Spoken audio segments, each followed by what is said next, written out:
সূর্যদেবের চার সবচেয়ে শক্তিশালী পুত্র, ওদের মধ্যে একজন তো সবসময় চর্চায় রয়েছেন। কে কে হলেন ওই চার পুত্র? আসুন বন্ধুরা তাহলে জানা যাক।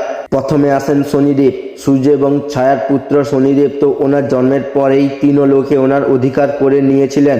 শিবজি ওনাকে গ্রহদের সর্বশ্রেষ্ঠ স্থান দিয়েছিলেন। বলা যায় যে শনিদেব মানুষ জাতির কর্ম অনুসারে কর্মের ফল দেন। দ্বিতীয়ত হলেন ইমরাজ। যখন দেবী সঞ্চা প্রথমবার ওনার স্বামী সূর্যদেবকে দেখেন, তখন ওনার সূর্যরশ্মির তাপের কারণে উনি দৃষ্টিশক্তি হারিয়ে ফেলেন এবং উনি অন্ধ হয়ে যান, যার ফলে সূর্যদেব রেগে গিয়ে অভিশাপ দেন যে তোমার পুত্র প্রাণ হরণকারী হয়ে থাকবে। এই সব অভিশাপের কারণে ওনার পুত্র ইমরাজের জন্ম হয়। তৃতীয়ত সুক্রিম এত বলশালী ছিলেন যে বড় বড় শিলা এবং গাছেদের উবড়ে ফেঁকে দিতে সক্ষম ছিলেন এবং উনি বড় বড় রাক্ষসদেরও বধ করেছিলেন। এবং চতুর্থ হলেন সূর্য পুত্র কন। মাতা কুন্তী এবং সূর্যদেবের পুত্র ছিলেন।